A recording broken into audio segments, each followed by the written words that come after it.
everybody. This is Kristen, and I want to welcome you to another episode of Connect with KB. So great to have you tuning in with us as we talk about business and education, leadership, and all the wonderful things that connect us to each other. My guest today, I'm so excited to have him on. He is just going to be so dynamic, and he is making things happen over in the West Michigan area. It is Michael Van Denend. He is the Executive Director of the World Affairs Council of Western Michigan. The Council's mission is to empower the people and organizations of West Michigan to engage thoughtfully with the world. The organization's motto is to change the world, one must know the world. To meet its mission, the Council sponsors 40 to 50 nonpartisan programs that engage members with current global and foreign policy issues. Michael, so glad to have you with me this morning. Thank you for having me, Kristen. It's great to talk with you. Absolutely. I want to start this just like I do all my podcasts to hear the story. Share with me the World Affairs Council of Western Michigan's story. Sure, I'd be delighted to. It was founded in 1949. It's one of the oldest World Affairs Councils in the United States. There are 90 of them, Kristen. It's based in Washington, D.C., and 90 World Affairs Councils across the United States. They all have a similar mission to educate their part of the U.S. on global issues of import. And they all go about it in a bit of a different way, but the mission is the same in each. And in 1949, Judge Hillman and Mr. Orr, a businessman, got together, and as you might note from the date, it was just coming off of World War II.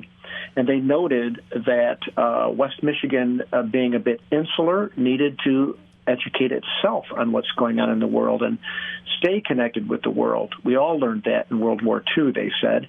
And their model was Michigan Senator Arthur Vandenberg, who was the Michigan senator and leader of the Republican Party for a number of years in the years during World War II.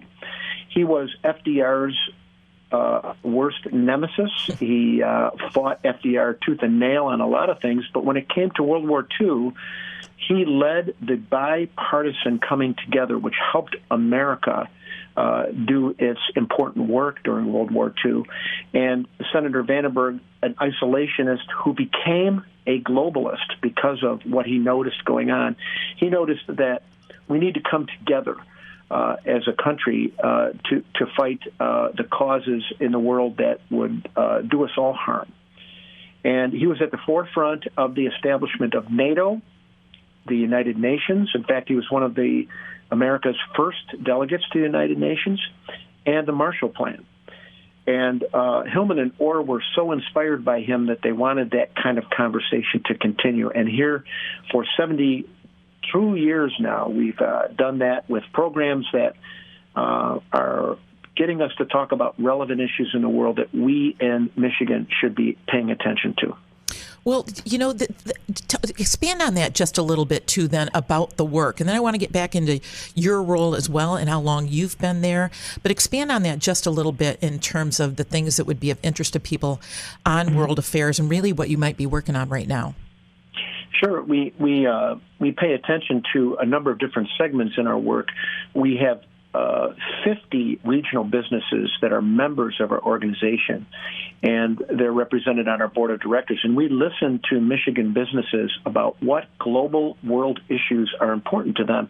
And obviously, we do so much trade in Michigan with countries of the world.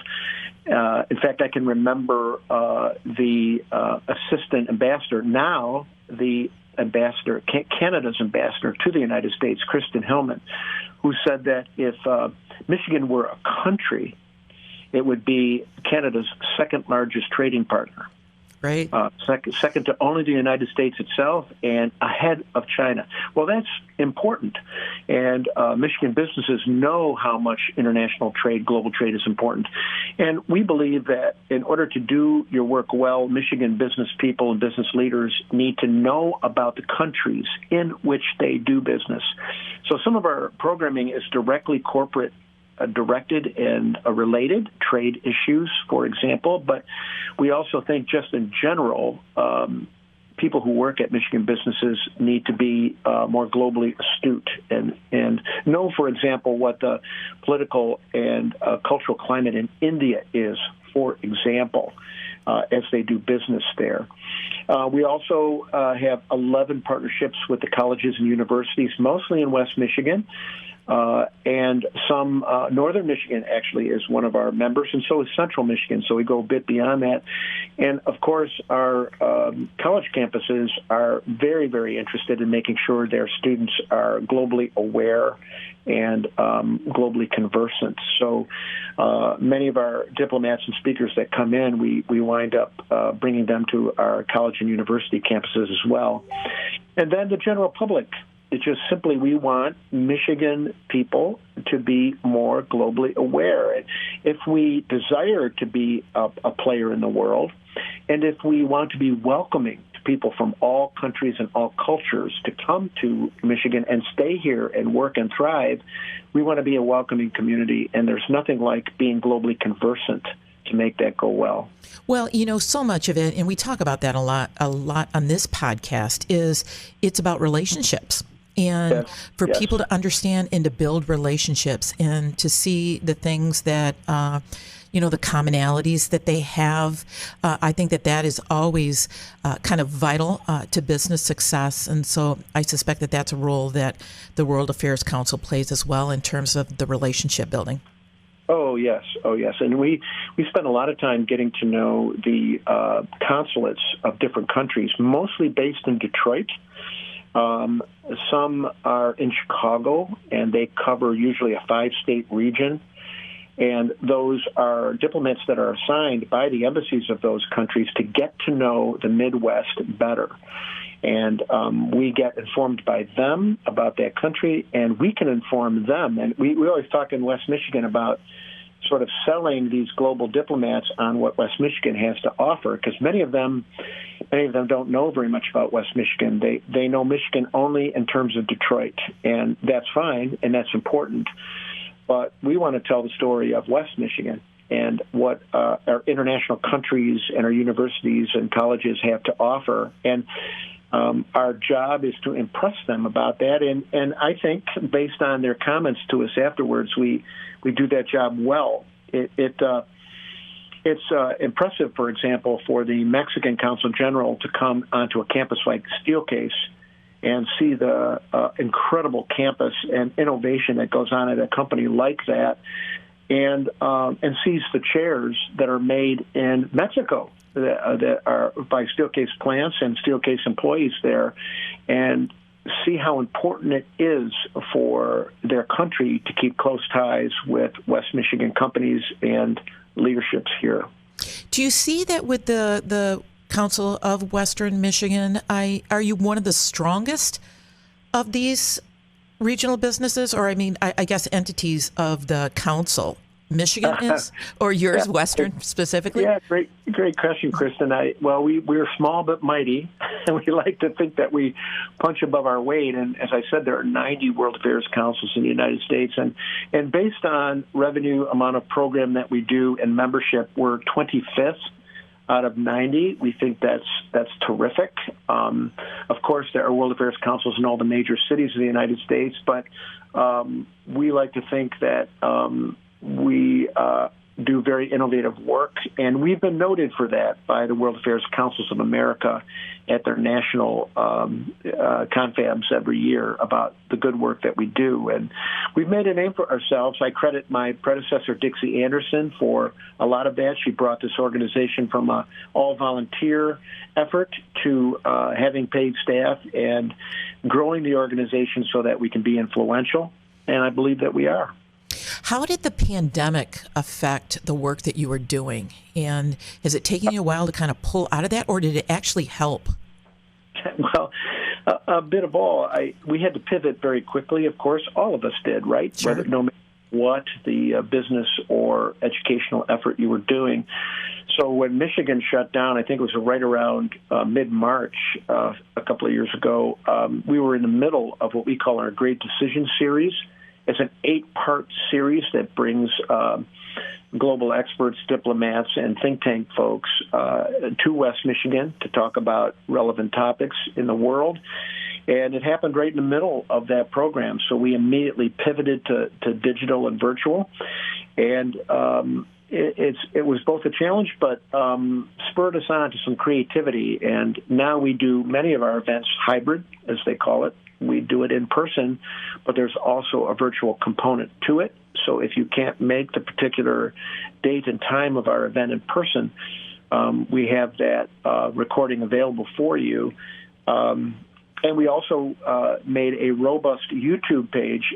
If you go type in YouTube World Michigan, you will find an immense array of archive programs that are fascinating with ambassadors, diplomats, think tank leaders, and the like. So we've been able to expand our reach because of the way that the pandemic forced us immediately to live stream and make digital our programming. Well, the thing is, it's so funny because I've had these conversations with other people about, there was a silver lining in this because of the opportunity for you to expand the platform and to reach more people. You're going to have an event on June the 24th. I think you're going to hand out some awards. Let's talk a little bit about that. Oh, delighted to, and invite your listeners to go to worldmichigan.org and look up how you can register for this event. We give out a Vandenberg Prize. I've just talked to you about our patron saint, the late Michigan Senator Arthur Vandenberg, and in his honor and his memory, we give out a Vandenberg Prize each year for global diplomacy excellence. This is our third year of doing so. Last year it went to former Secretary of Defense James Mattis. That event needed to be virtual. The year before, in person, it was former Ambassador John Huntsman, the only person who has been U.S. ambassador to both Russia and China.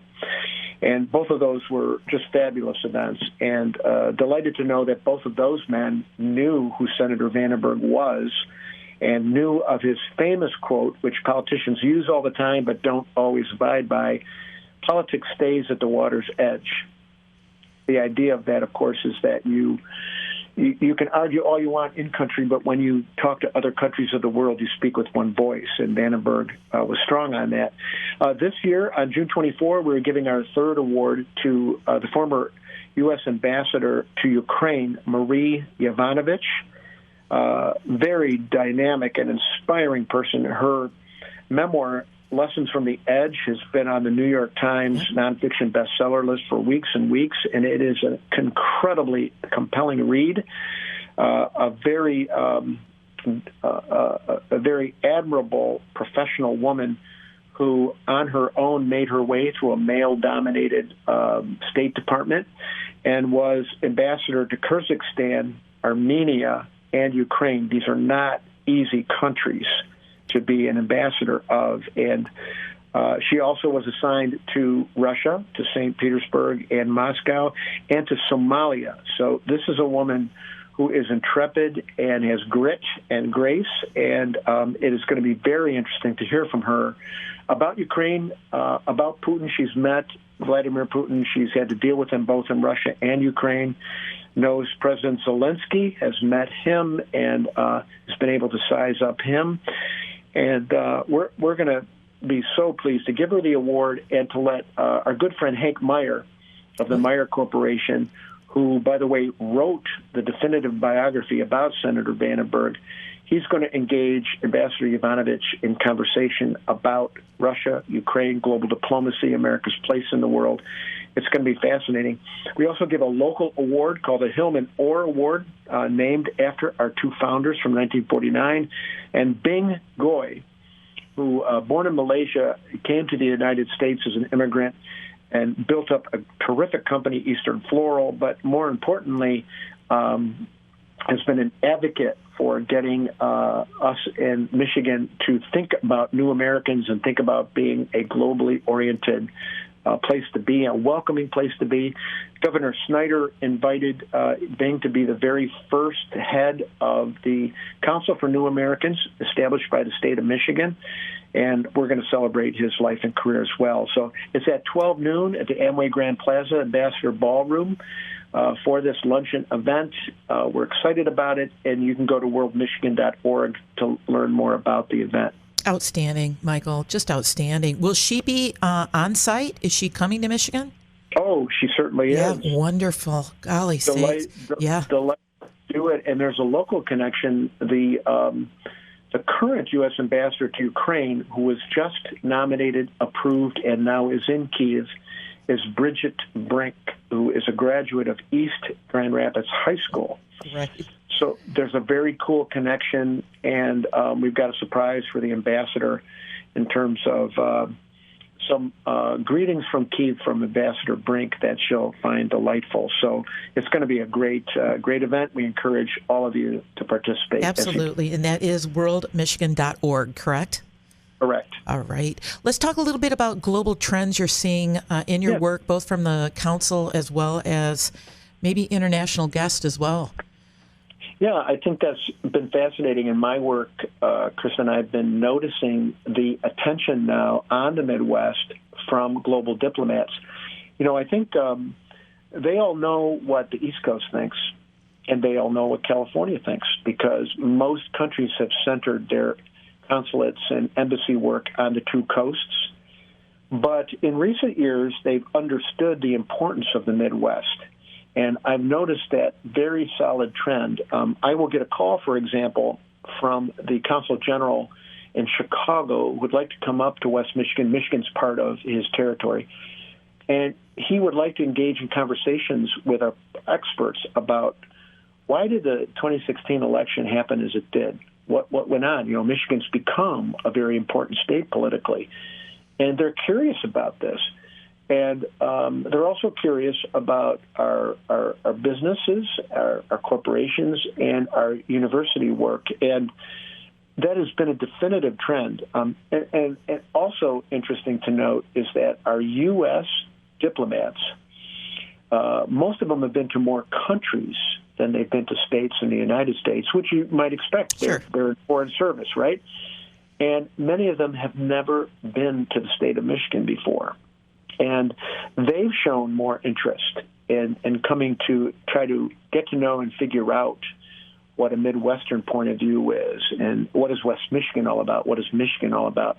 And that's fascinating. It gives us a great opportunity, a great platform to tell the good story of the businesses, the universities, the people of Michigan and West Michigan. It's been a lot of fun to do that. They are amazed at the size of Lake Michigan. It's just a fun aside about that. You know, oh, it's a lake that you can't see across. Well, yes, it is, and it offers gorgeous sunsets as well. And so that's been a lot of fun to promote Michigan, to promote West Michigan to our international and even our in-country diplomats. Well, you know, on the flip side of that, too, let's talk about the importance for Michiganders to pay attention what's happening in the world. And do you feel that you're promoting more of that you're educating people? And what kind of response do you get?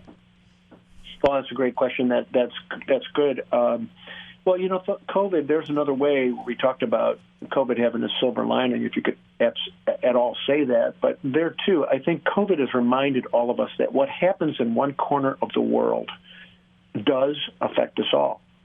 Now, that was so prominent, right, in the spread of COVID. But that's not only true of, a global virus. It's true in so many areas. What happens, the EU, the whole EU discussion, for example, and Britain's breaking from the EU, that affects us. That affects businesses, certainly, but it affects global politics as well. What's happening in Ukraine, obviously, and the coming together of nations in support of that country, that affects us.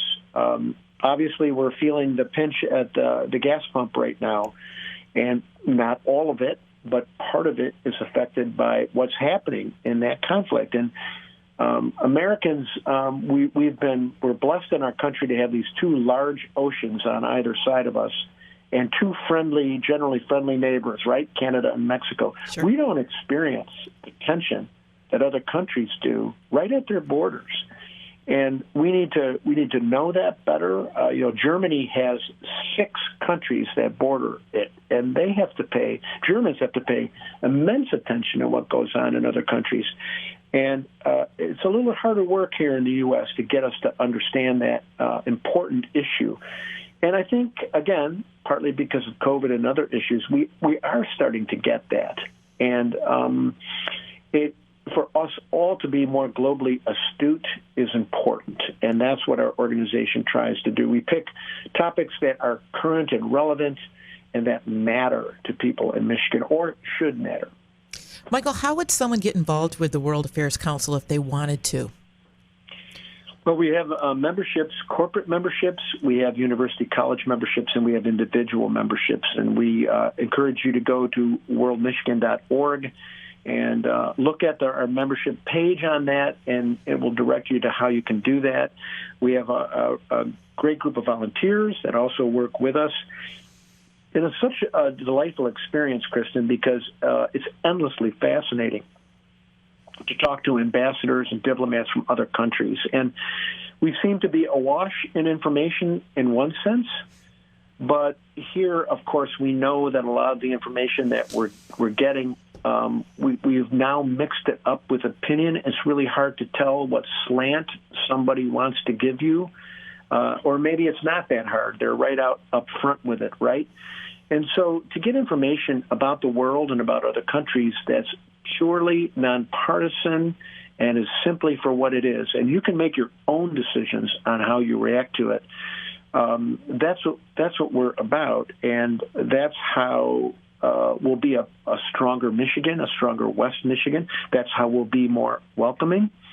When we have people coming from many different countries and they hear about us, they want to live here, they want to work here, to know about the story of their country, and not a story that's slanted by, we're trying to get you to think a certain way. We're not.